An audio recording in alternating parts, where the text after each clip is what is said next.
Bear down, Bears fans. Welcome into another edition of the Chicago Bears podcast. Pat the designer, Courtney Cronin. Holiday week, we're all over the place, man. Everybody's everywhere. Courtney's in a whole different world. She's sitting here, but I heard her on Greeny. My mind was blown. You're in like a portal world going on. How are you doing today? I'm great. It'll throw you off even more tomorrow because Friday, we shot the Tournament of Champions episode, our holiday episode, on Around the Horn Tuesday, and that's going to be airing the same time I'm on radio, 2 to 6 p.m. So it's always fun to be in like two places at once. Oh yeah. Yeah, you can't make it happen in real life, but in taped life, I certainly can. It's all live TV. That's what I say. Well, I'll tell you what. We've got some interesting updates coming on today's episode, and Flus on live. I guess we can call it TV, YouTube, and Twitter. Interesting comments, in my opinion, about Luke Getsy or lack thereof. And usually when there's that lack thereof, there's a little something going on there. So want to get Courtney's thoughts on that. Also heard a really good question about fourth quarter comebacks and experience because we keep seeing them, except here in Chicago. So are there some big questions heading that way? And of course, injury updates. It's Wednesday, so we get to kind of find out some player designations and all that thing. All that and more in today's episode of the Chicago Bears podcast. Hit that like button, subscribe to the page, leave a 5-star review. Y'all know what to do. Drop a bird down in the comments while you're in there right now. Let's jump into the show, Courtney. Injury updates. We've got some interesting names out. Let's start on the offensive line because I think this is probably one of the more important ones. No Teven Jenkins still. He still seems to be in that concussion protocol. I'm not going to lie to you. When I saw him walking off the sidelines, I was just like, yeah, we might be without him for a while. He looked like he did not know where he was. And at first, I wasn't sure what the injury was because he was helped off the field. It looked, at least to me from the press box with my binoculars, looked like they were stabilizing his his left shoulder at a 90-degree angle. So at first I'm like, is it collarbone? Is it a stinger again? Because remember, he had that one last year that looked really serious at first. And then we find out it's not trying to minimize it, that it's just a stinger, but it was a stinger. And sometimes, I heard Brock Purdy talking about it. Like, he had one in Arizona and he's like, that was my first one. I've never had one before. It's a weird feeling. Nonetheless, it's a concussion for Teven Jenkins. And you got to go back to what happened in the game. And then him coming to the sideline. Didn't go to the medical tent. Yeah. Immediately, the training staff called for a cart to get him back to the locker room. I did see him walking out of the locker room at the end of the game before we were allowed in there for post-game interviews. Didn't notice anything in specific to, him looking woozy or anything like that, but he's in concussion protocol. And just knowing a player's injury history too, not necessarily just concussion history, but injury history, how they're going to respond to something like this and how much time they may need to miss because, they have the independent neurologists check out these guys to make sure they can pass through the steps to get back. I don't know. I wouldn't, if he's missing a Wednesday practice, he's still in concussion protocol. I wouldn't think that this is going to be a situation where he's able to come back this week. And that's just projecting out, kind of knowing how injuries have played out with him before. And also knowing, there really hasn't been anybody who has had a concussion in a game this year that has been cleared right away. I know that Roschon Johnson was in concussion protocol for more than a week. Lucas Patrick, it took him a little bit of time to come back. And it's something to make sure to monitor because how are they going to, they weren't running the ball well at all before he got hurt. Does it get that much worse if they have to continue with this offensive line combination where they have Cody Whitehair filling in for Teven Jenkins at left guard? Or just because it is, their defensive front's different than the Cleveland Browns, maybe it is something that they won't be afraid to go up the middle because you saw so few runs in that direction, or at least a few successful ones at that. Very, very interesting choice of game plan with the run game on Sunday. It's one that continues to blow my mind because it was such a strength for the Chicago Bears. But losing Teven in that case, right, I think the one thing that really stood out there, and I guess going up against, Arizona, it makes it a little bit different, right? There's no Myles Garrett on that line. That makes a huge amount of difference. But it did seem like after Teven went out, that left side just kind of collapsed, right? Maybe that was Cody Whitehair whatever it is, not being ready to go in, not being right, like not getting the starters reps anymore. He's not as prepared. Braxton Jones did not look good as well. I thought that offensive line it wasn't standing up great initially, and this is now 2 weeks of struggle we've seen from it, but I really thought that it just fell apart the second they lost Teven. This is going to be a real concern going into this game. And remember last week, just in terms of like the numbers and the depth, Ja'Tari Carter was inactive for the game. So you can't afford another injury along the offensive line. And fortunately, they were healthy. They had up until the time Teven Jenkins got injured, they had 4 straight games with the same O-line combination. And I remember talking with Chris Morgan about that last week. A, that's kind of rare, especially for this group. And B, it allows you to feel comfortable. And there have been moments. I mean, Justin was pressured on 44% of his dropbacks. It's collectively against Cleveland. That's really tough. Like, that's not putting him in a great situation. And of course, it's like the snowball effect. If he's pressured, then he can't make the throws down the field that he wants to because he can't see his receiver sometimes. And sometimes you are just throwing to a spot. Sometimes that timing is off. Like, there's a whole domino effect here of what happens when the pass protection takes a hit. And if they have to go forward with this combination that they have, knowing that injuries are now coming into play, how do they compensate for that? Because it was not good. And I know live, like there were moments like, man, he's getting hit a lot. Like I think he came away with he sacked like 3 times, which isn't a lot. Yeah. But it's still, when you watch that game back. Yeah, and then you watch the tape. They didn't have to get to him and bring him down to see how that pressure was affecting him and just throwing off the timing of his throws timed up with receivers' routes. Yeah.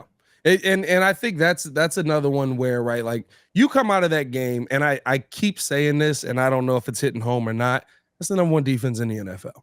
Sure. For a reason. But they were injured too. Like that's the thing. Oh, they were beat up for sure. That's the thing that should have been more in the Bears' favor. But again, to your point, they still did a really good job rotating guys in and out. And Myles Garrett, despite not getting a sack, I mean, he's 4 straight games without a sack. He was still very effective. And he's one of those guys where like it's just like knowing he's there deters you. And I think when you watch the tape, there's a couple of plays where you see that where we're like, normally Justin would take off there. Oh, never mind. The direction he probably would have had to run. Myles is standing right there.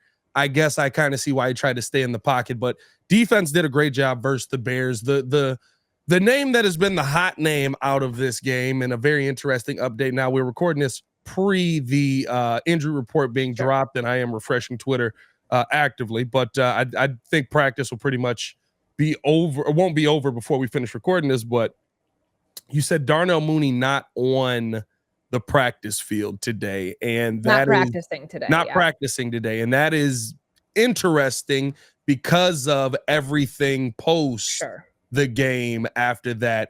Is there something that maybe has popped up? Did he seem like he was working with trainers, or is he kind of like, is this a Chase Claypool situation, I guess? I would not go that far. And again, we don't know because we didn't see any sort of notable injury in the game. Right. And, I talked to him after the game. He sat at his locker for a while after his, couple-minute press conference.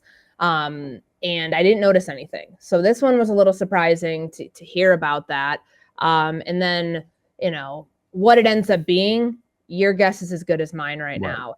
If it's anything other than an injury, that's going to raise red flags. But there's 3 games remaining here. The idea that I don't even want to go there. Like the thought that, something else could be more, because he was definitely frustrated. And I think the thing that's notable, and I heard Black and Abdallah talking about this yesterday, Mooney's comments, DJ Moore's comments came out of a very raw locker room.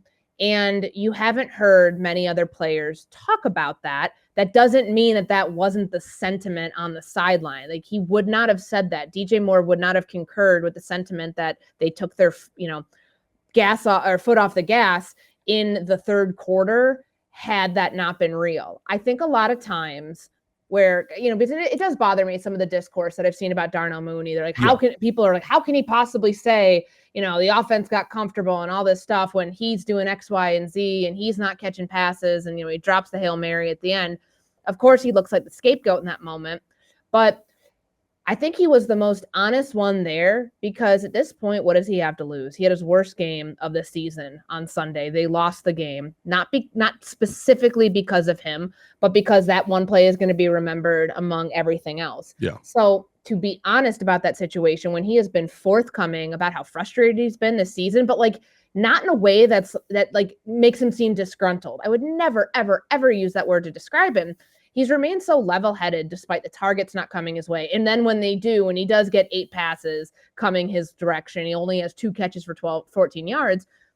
He's still a very level-headed guy. He's the first one to talk about, Justin Fields as, the long-term answer in Chicago. And to provide some clarity on that, because I'm sure to the outside, it's like, why the hell was he being asked about this after the game, after a loss? Look, this was a Cleveland reporter. I don't know who it was. I don't know the affiliation. I don't know the outlet, anything. But the question to Mooney was different than the one to DJ. It felt like this reporter ended up kind of walking back because like Mooney gave a very thoughtful answer, but was also kind of like, are we really doing this right now? Like, and then the question to DJ was about how, why are people asking this? And I kind of thought in my head to this reporter, like, well, you're the one asking this guy. Like, you're the one who's asking this question. Like, go ahead and like, don't couch it. Right. Don't play scared now. Yeah. Don't half step this. Like, you have to like respect that Mooney in that moment when, he's getting dunked on all over the place on social media for that play, that he still stood behind his quarterback. And I say all of this kind of coming full circle that when players then are asked about another player's comments, the easy way out is to be like, no, of course we were locked in, blah, blah, blah. No one's going to come out and be like, yeah, totally agree. I mean, kudos to DJ for being honest about that when he's talking about there was a lull. Why was there a lull? Well, we didn't have any explosive. Didn't feel like we had explosive plays. They only had like 4 first downs at that point. Yeah. So I say that then to say, I don't think that it means that it didn't happen. I think that players wanted to take the other way out because that's what they were coached to do. That's the way to like kind of squash any sort of distraction or what could become a storyline. But I think it's pretty obvious given what we saw, not just from Darnell Mooney, but like, this is a team that had 8 plays inside, from the 1 yard line, more or less, on that touchdown to Cole Kmet, that 8 plays that started at that 1 yard line drive. And, to the lack of finish that we saw, whether it was Robert Tunyon's drop, whether it was, keeping Joe Flacco in check and then letting him go buck wild in the 4th quarter and throw for 212 yards, like all of those things collectively are not just a Darnell Mooney didn't catch the Hail Mary sort of problem. It's a far bigger symptom of the issues within this team that they're like this 2023 iteration of the Bears. Like if they finish with 7 wins, that was my win total projection. I said 7 and 10. I think at some point I also may have said 8 and 9, but like that will have hit the total. But the way that this season unfolded and the chances that they had, we're going to remember it as this is the point that the season got away. And the game and the way it unfolded, like so many others, are the fabric of this year. They have been in position to win games, to close teams out, and they haven't. Yeah, and I think that, I want to clarify, is this a Chase Claypool situation? Not did Mooney give up, right? Mm-hmm. Because Mooney having a bad game. I saw people on Twitter going like, Darnell Mooney's just Velus Jones. Like, well, you guys are morons. Some of you guys like Darnell Mooney is a much better receiver than the guys that people are comparing him to. I think the question for me was more so, like, is this Flus saying, "Ayo, we really didn't appreciate the comments, maybe have a seat for the," but he was practicing for most of the week, right? Like this is just a today thing. This isn't something that. Well, today's the first time they're on the practice field, so we'll see. We'll get a chance now, when the injury report does come out, to see what exactly it is, because at the time that we're recording this, we don't know. Right. It's one to monitor only because of the other layers that are involved here with Mooney and what happened in Cleveland. Yeah, it's going to be interesting to see what this ends up being, long term. I think that Darnell Mooney's a good receiver. I do think that they still have a really good relationship with Justin Fields. Mm-hmm. I think there's a lot of people trying to make more out of it than it was. I think at the end of the day, listen, you played a really good defense and you had a bad game. Like sometimes I know in this world we're in now, everything the quarterback does is he staying or is he going? Yeah. And especially with 3 games left, everybody wants to put it under a microscope. knowing damn well that like one game here down the stretch is not going to be the trigger point or not. It's the collection of these final games, but it's also, you know, I think that they have a pretty good idea of the direction they want to go in, considering they've seen 35 plus games from Justin Fields in his career. Yeah, so we'll see what this ends up being. The one thing that I do want to ask though, right? I thought there was a couple of, first off, kudos to you guys in the press room today. Like this is the one day where it's like, okay, we putting a little fire on Flus today. I thought there was a little bit of hey, you got to give us some answers here because we don't like what we're seeing on the field, and you guys aren't giving us any answers. The one thing that was asked basically, and I think it's very straightforward. Do you think that Luke Getsy is doing a good job? And we kind of saw Matt Eberflus moonwalk out of that question, say, I love him as a leader. I think he's a great man. We're going to assess everything. Is that kind of Matt Eberflus saying without saying, we haven't done enough offensively and everybody's going to be under the microscope by the end of this season?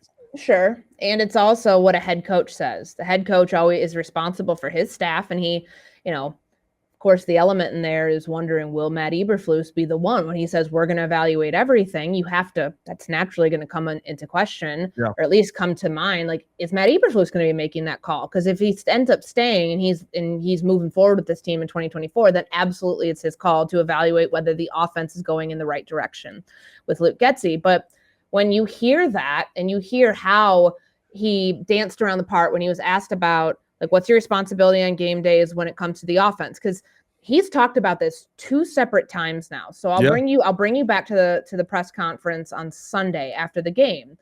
And he was asked, what influence did you have on the offensive plan, the play calling? First thing he says is, I'm not calling the game, but I do have influence on the game plan and the setup of it. And we all know you're not calling the game. I always find it interesting though when coaches say that right off the jump, kind of the obvious, just to point out like, hey, that's not me. That's not, I'm not the one calling the plays. The 4th down calls, like all that stuff though, he's on the headset. He has he has a button he can flip over, offense, defense, and he can be a part of any conversation he wants to be on the headset as the head coach. And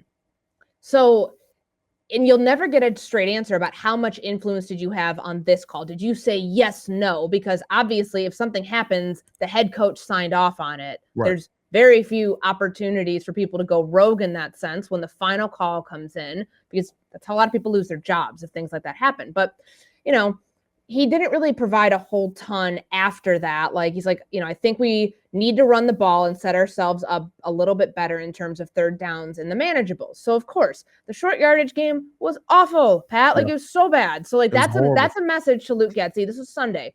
That was a message to Luke Getsy.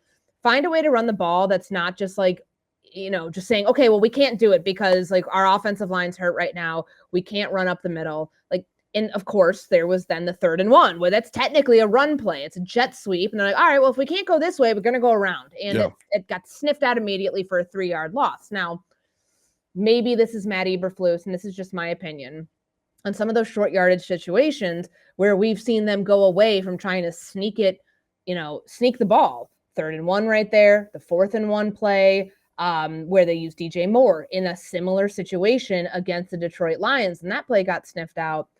Maybe there's a reason for that. I don't know what the reason is, but it's just something that I take note of when you are in these short yardage situations on 1st and 2nd down. And if you don't convert, my God, they were in third and long 10 times that they didn't convert. I think it was like of their 18 3rd downs, I want to say at least like 13 of them were 3rd and long. Yeah. So anything over 3rd and 7. And you have 10 of those where you didn't convert. Well, it's because you're not doing your job earlier in the game, earlier on those downs. And that's a shot at play calling. That's not necessarily like him like tearing down Luke Getsy. It's just we have to be better in these areas. So then on Monday, I know I'm taking a while here, but like trying to set this up. Like on Monday, he was talking about, you know, Matt Eberflus comes in, he lists all of the offensive or the defensive accomplishments, you know, less than 24 hours after blowing that lead. And you're like, all right, well, missing from this list are offensive accomplishments. And then, of course, he gets into the short yardage situations and all of those, you know, issues that they had there, which led to the lull that Darnell Mooney and DJ Moore talked about. But he laid out the conversations that he has during the week. Like, when he's talking about like staying in touch with the offensive coordinator, like what is it, they start talking on Monday, they go through the game plan. Tuesday's a big game plan day for them too. In that he'll see plays during the week where he's like, this could work, all of those things. At the end of the day, though, it's Luke Getsy's call on what the offense looks like. But that's not to say that Eberflus does not have any control over it. It's not like you coach the offense, I coach the defense. That's first off, I've covered teams that have done that, and that doesn't work that way. There's always a head coach involvement, and Matt Eberflus wanted to be the CEO style head coach. So he could have been over offense and defense, popping into both instead of having to manage the defense and also split away into his head coach role and manage and, be over the offense too, at least in terms of like an advisor sort of thing. And I think that's like, is this a strike against Flus as well, right? That the offense looks the way that it looks because, right, you're putting yourself in, I'm giving input every play on protection. I'm giving input every play on, what run scheme we should go with. I'm giving input. Well, if you're giving input every play, that means that you're as to blame for this lull in the offense. And I think that's why he's been pretty calculated in what he said. And what he said on Wednesday when he was asked about like delegating versus how much he just says like, hey, Luke coaches the offense. Yeah. Like he'll always kind of hit those same points about, I'm in the meetings, all of this, but on game day, he's not calling the offense. So ultimately that falls on Luke Getsy. It's just in those situations, like fourth down situations, goes to that, like offensive coordinators not deciding, are we going for it or not? They're going to, hey, head coach, we're going for it. Okay, here's the plan. Here's the play.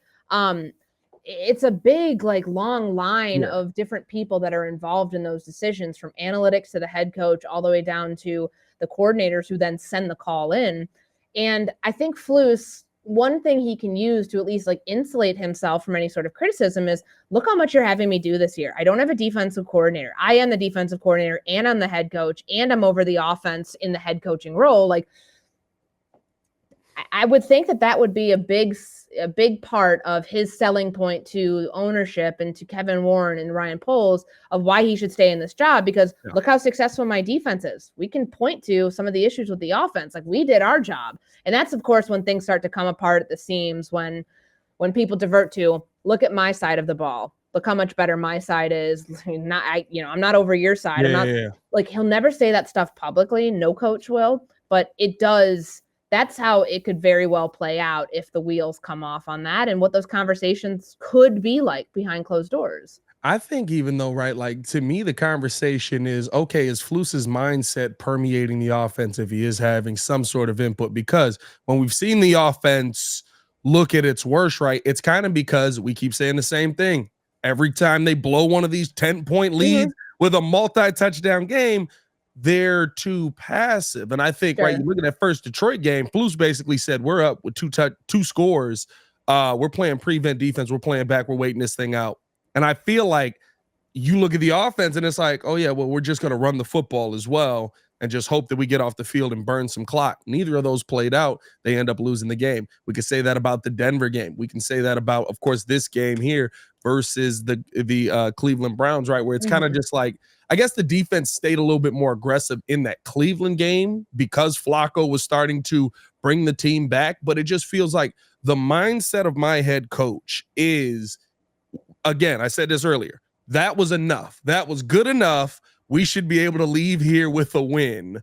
And I think that permeates the offense, the defense, special teams is what it is. I mean, don't muff punts. Like, it was, weather conditions, I'm sure will end up being the blame for that. But no, you're right, because there have been moments where, like that Detroit game, 4 minutes and 15 seconds remaining, you're up by 12. You have a 98% chance to win that game.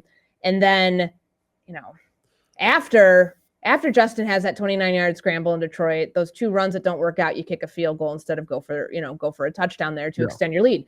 There's so many layers that you can just like rip through here. Justin said, when I asked him about it, like people are said, a couple guys in the locker room said they were comfortable. Like, what did you think about it? He's like, I'm never comfortable. Like, in his mind, 28 points. You got to put up 28 points to win a game. Yeah, like, that was huge. Like when look at the Philadelphia Eagles. At one point, they were a really good offense. Now they can barely score 20 points a game. Like, you cannot win games like that in the NFL. Every quarterback knows that. Every offense knows that. Like, the comfortable margin should never be a 2-score game. Should be 3 minimum, because we've seen those sudden change moments, how quickly the game can shift the other direction. 3 times here this year. Exactly. And I mean, shoot, one of those was a 3-touchdown lead. They had 21-point lead on Denver, and they blew that. So very clearly not even that safe. But, it is asking a lot within this offense that has not routinely scored 28 points. Yes, I know that they did against Detroit 2 weeks ago, but to get to that level, and I'm not even saying you get to 28 points and you're like, okay, I can back off, but there's no comfort in any of that. So of course, when it comes to the head coach and how aggressive he is, there was a stat that I ran last week going into the Cleveland game. They are tied for the 4th fewest punts in opponent territory. So that is a way to gauge the aggressiveness of the head coach, that they're willing, if they're in opponent's territory, they're willing to go for it. But there have been instances where we're like, they have gone for it and it's failed. Yeah. So I think that Flus has he's towed that line and he's been aggressive enough in moments, but it hasn't been a consistent feel to where you're clenching at a 17-10 lead, because that with the amount of time and that, especially the way that some of these games have played out, like you think about what happened on that touchdown drive that Detroit had. Montez Sweat not on the field. Tremaine Edmonds not on the field. Even before that, the drive with the missed tackle, from Tremaine Edmonds. Then, of course, this last one where, the 51-yarder, the catch and run more or less from Amari Cooper, you shouldn't have those moments. It's not just an offensive problem, but it's a problem that's enough where you're like, okay, nothing is safe with this team. How can they get themselves out of these 1-score messes? Because once they get into 1-score territory, it feels like a combined, man, these last 3 quarters, we really shouldn't have taken, our foot off the gas, should have kept going. And then you're in a situation where it's like, that's a tough situation to win in if you're constantly forcing yourself into that. And I think that's the part for me where, right, the conversation around Flus is purely built off of him as the DC, in my opinion. It's not, right, I get it, Lance kind of debated me on that basis, was like, well, he's your head coach. But for me, we have zero confidence in him outside of anything but the defense that he has built up.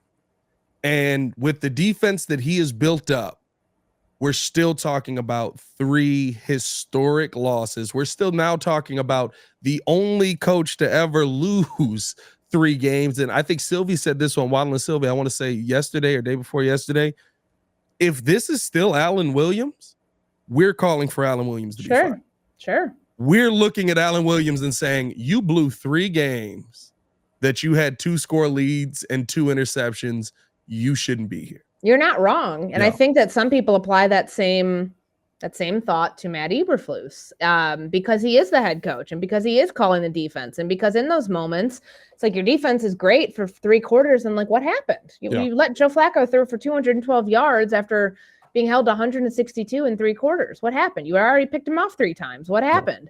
And those are fair questions to be asked, but because he's in a role he didn't expect to be in at the start of the season, handling all of that. I'm not saying he gets a pass, but sometimes that's the logic of, man, look how good this defense is doing by and large, which means that you have to also take into account what happened in that 4th quarter, the David Njoku pass, where even Matt Eberflus said, if you just would have had a cover 2 look, that would have just a simple cover 2 look instead of the sim pressure that he dialed up. That was the first time I noted that he said, that's on me. I've got to call something. I have not, and correct me if I'm wrong. You're 100%. I said the same thing. And on the 4th and 1 play the week before against Detroit, where it was DJ Moore, Luke Getsy is the one who said, that's on me. The protection changed. It was not on Justin. Yeah. Now, I don't know if that's just coincidence that the two coaches we're talking about here took culpability for things that went wrong within a couple days of each other in different situations, but it stood out to me. And maybe it means something, maybe it doesn't, but I just thought that was a very important thing to note because we've never heard Flus say something like that before. And I think that is that is one of the issues that goes into the myriad of issues that we look at our coaching staff with, right? Like, it took this long for Luke Getsy to say, that's on me, I need to call something better, for Flus to say, that's on me, I need to call something better, when the first time it was, I mean, listen, it all comes down to player execution, right? No matter what's called, the players got to execute. But it just seems like they adjust as we ask them questions. Like that shouldn't be the case for my head coach and offensive coordinator, right? Well, why is it all of a sudden now they're taking accountability? Well, probably because, some handsome young gentleman went on the radio after and was like, hey, when the Detroit Lions had an issue, guess who took culpability for it? Yeah, I mean, like we call it is interesting. It is interesting to see the timing of it. You're not wrong. It's like, oh, he did do that, didn't he? Yeah, maybe we should try that. Like, I don't know. I'm not saying that there's no hope for this coaching staff coming back. I think the part that concerns me the most is the mentality that they go into game in and game out with. And when you lose 3 games in the fashion that you've done, you have to think no coaching staff in history has done what the Bears have done. They're tied. They're tied for first. A couple other teams have done this. Tied for the most. 2015 Giants were the last example of it. I know there were a couple of them, but like to have a 10+ point lead in the fourth quarter and to lose 3 games in a season. Yeah. There's at least a couple others, but like they have the lead for the most of those situations. The only, I believe, and maybe I'm mistaken on this, I believe they're the only one that had a 2 turnover plus margin going into the fourth. You can move. Oh, we getting deep here, Courtney. We getting deep. But like, I mean, that's a big part of it. Like your defense forced these turnovers. That's good, important context into, it's not like, oh man, the defense played like crap. No, the defense played great that day. And they 100%. Forced 2 turnovers. They have, 12 interceptions since week 11. Yeah. That's a league leader. It's that's in that stretch, it's a league leader. They have 18 on the season. I think the 49ers are still 1 ahead of them because they got 1 in that game against Arizona in the window after the Bears were playing. So, but nonetheless, it could be, without knowing that, you'd be like, oh, well, the whole team must have played poorly. No, but the defense was playing great up until that point. And then they had their myriad of issues in the fourth quarter that led to the snowball effect that cost this team. And I think that's the part that I don't envy Kevin Warren on. I think this may have to go over Ryan Poles because, listen, Flus is a good DC. Now, are there question marks on his aggressiveness at the end of games? Yeah, but there's also still major pieces missing on his defense. But he's a good DC. Is he a good enough DC that's worth keeping around as your head coach? Because you can see things are working. You can see major things that aren't. That's a tough job coming up to the end of this season for the Bears are second right behind the 49ers. That's insane. Especially considering where they started. We had like 4 going into week 11. I don't even think we had. No, we did. We had 4. Jalen Johnson had 2. There was one, I believe, in the Chiefs game. I don't even know who got that then. But terrible. Yeah, no, I mean, it's definitely been, the turnaround there. When you are evaluating the head coach, it's like, okay, adapting and adjusting. That was one of the things that they were going to look at for Matt Eberflus, the second half of the season. He did that. He adjusted. I mean, they got him a playmaker. He used Montez Sweat in a way that's that affected the rest of the defense positively. How can you not factor that into your evaluation as much as you are the blown leads? Like, I would love to see what the Venn diagram looks like. Assuming they use something like that, or at least like what their pro-con list looks like, because there's so much to sort through. Like there's been a lot for a team that's 5-9. There's been a lot of good from the coaching staff in the moments where you needed them to grow. Sometimes it does feel like that's more skewed towards the defensive side of the ball, but like the offense is going to have that same sort of evaluation. Just going to be really interesting to see who's making that at the end of the year. Because if Flus isn't here, that's not, I mean, the whole staff is gone at that point. Yeah, no, 100%. It's going to be an interesting end of the season, off season. I feel like Kevin Warren's just throwing darts and like, okay, that's good for him, bad for him, good for him. Like it's going to be an interesting finish. Something else that I did want to talk about with you though, because I thought again, the Chicago media was on Flus today. They were lighting a fire and looking for answers. The fourth quarter comeback question, kind of going into the same conversation, was such an interesting one and I don't know who presented it, but basically, right, like pointing out all of these inexperienced quarterbacks that have led fourth quarter comebacks, basically saying we can sit here and talk about experience and all of that. Justin Fields don't have these numbers, and these guys basically didn't know they were playing until Wednesday. His answer to that to me was very interesting. What were your thoughts on kind of Flus's, again, the moonwalk that he did on that one? The question was posed about the experience. Like Justin was not named in the question on either attempt at getting an answer out of it. But like the easy way out of that is the way that he took. Well, you got to you can't just talk about it in like a nutshell. Like you've got to talk about specific plays. So in my mind, when I'm listening to this, I'm thinking, okay, Tommy DeVito leading the Giants after, after what the Packers' defense was terrible in that game, but he led them down the field. It was like a 80+ yard drive to get in field goal range. Giants kick the walk-off field goal. They go home winners. Drew Lock, who was taking first team reps last week. It wasn't like he just came in, doing nothing. And he started games before. Yeah, Tommy DeVito's a rookie. He started a couple games, but he comes in, leads a 92-yard touchdown drive in a 2-minute drill, hits, some insane throws. The one to DK Metcalf, the one to Jackson Smith and Jigba over the shoulder, like just crazy stuff. And then Jake Browning, when you're in that situation, again, a lot of that was Minnesota screwing up in moments in the fourth quarter, the tush push, in a third down and fourth down when they couldn't get it, which is bizarre. But all of those things come into play. Like those quarterbacks who are not starting quarterbacks in the NFL until they had to be, they were able to do it without asking it directly. The question, you think is like, why can't Justin be that guy to consistently do that? And I know there's a lot here. There's context in Detroit, in a very obvious passing situation, games, Detroit just took the lead. Like, go win us the game. Is that fair? Is that a fair assessment? When it's such an obvious seconds on the clock on obvious passing situation, your rookie right tackle gets beat and you get sacked, and it's the ball goes out of the end zone for a safety. This past week, the Hail Mary attempt, on third down, because he got them at least to that side of the field because of the Tyler Scott catch and run, but you had 3 downs. Was that enough time? Is that a fair thing to be like, hey, go win us this game? You've seen it one time this year, and that was just to get them into field goal range against Minnesota. Now, we saw 2 fourth quarter comebacks for him last season. Didn't see any of his rookie season. I don't know if that's something you necessarily need to judge a quarterback on, super heavy, kind of like the, QB wins and all of those things. Fourth quarter comebacks are a layer of it, because how did you get in a situation where your team needed you to come through at the end? But that's the part that always cracks me up, is like Derek Carr leads the NFL in fourth quarter comebacks. I'm like, Derek Carr loses a lot. I covered one of those seasons where he set a career high in 16, it's because the Raiders defense was giving up 400 yards a game. And they had to come back. But that's part of the evaluation of Justin Fields into the broad picture. Are you ever comfortable that if your team's losing, hey, this is the guy who's going to go win us a game?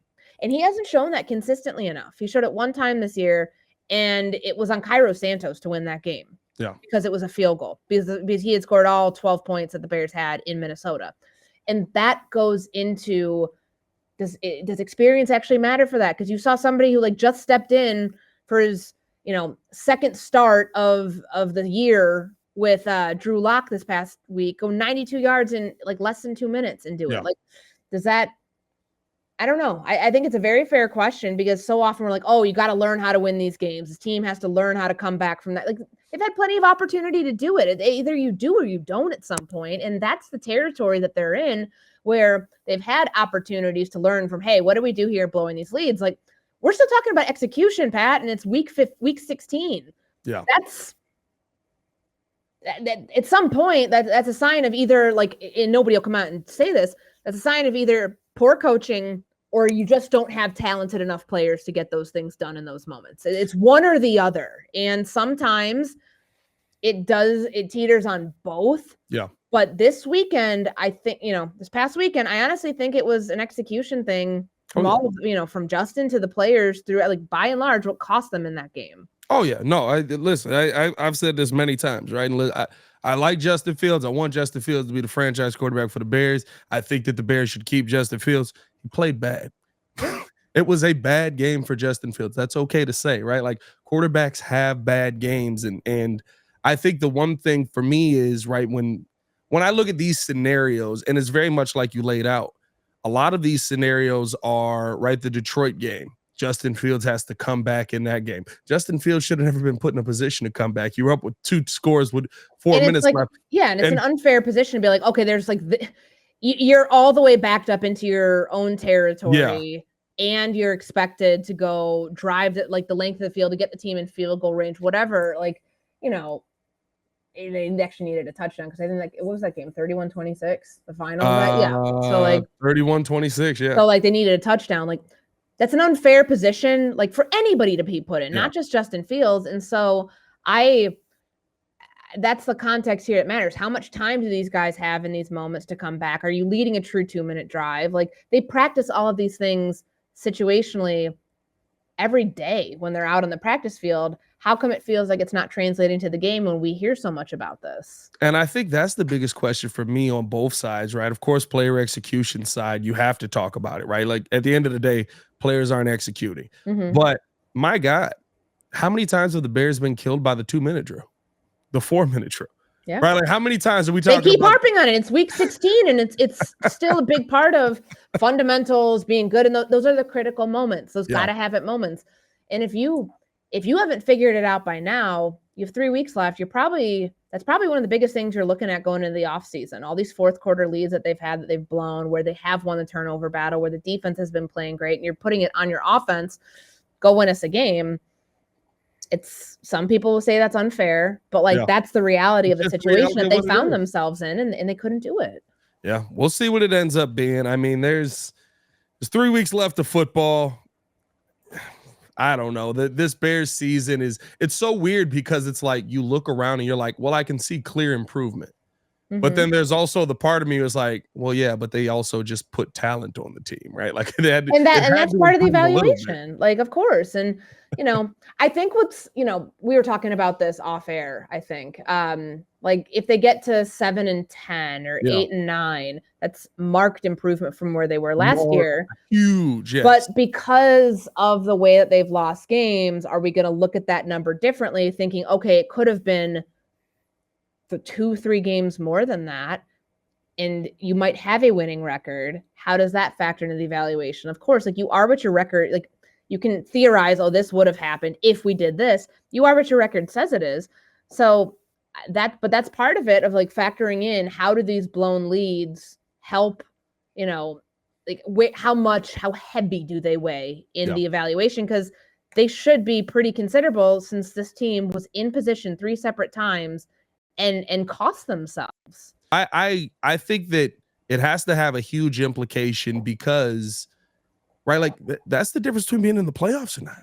3 2-score leads going into the fourth quarter with 2 turnovers.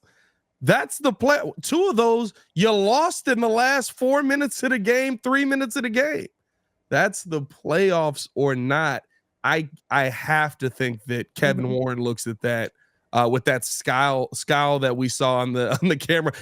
Has he had every game? Haven't seen him on the camera once. He's at every game. I haven't seen him on the camera once since they caught him with that scowl on his face. I think that was the Denver game. Yeah, when he had the play sheet in his hand. Yeah, I don't know. It's I would think that somebody of his ilk would look at that and just basically go, something massive has to change here, whether it is the QB, whether it is the coach, whether it is just the OC. There has to be some kind of change, because the standard that we have set is not a good enough standard. No, and that's part of the evaluation. Like, if you feel that it can get better, that you've seen enough signs of improvement with Eberflus, then if they let's say they went out. I mean, it feels if they go 8-9, that's nearly a 500 record. Do they think that that's enough to be like, all right, the direction with Eberflus is enough that we want to build on, that we don't want to like pull the rug out and start a completely different direction? But if it's not, then you have no choice but to move on. And God forbid they like are in another situation where they blow another late game lead, then that is only mounting as a knock on the head coach. Yeah, I mean, and I mean, It's so tough because it's very back and forth. At the end of the day, you focus on the wins, but I mean, that would be a football team if they went out that finished 8-5. Yeah. That's massive improvement. After starting 0-4, you finished 8-5. That is massive improvement. So we'll see what this all ends up being. Any nuggets you want to leave us with before we get up out of here, Courtney? No, I mean, I think that the injury stuff is going to be interesting. So very curious to see what we see from Darnell Mooney. Yeah, we'll see what it ends up being. Give one more refresh here. Still no update on that. All right, cool. We'll see what it's going to be for Moon Man. Hopefully he's healthy, ready to go. No Teven Jenkins in practice, which probably means he's not playing. So could be some offensive line concerns heading into this week. But we'll break all that down and more as we do our Eye on the Enemy episode tomorrow. We get double duty from Courtney now. You back to back. You know what I mean? So and then, of course, Friday's episode with the good kid coming you guys' way as well, which, my God, I can't wait to hear what he thought about this game. Those are always great episodes. As always, it's your boy, Pat the Designer, joined by Courtney Cronin. Y'all stay safe out there in Chicago. Bear down. Peace.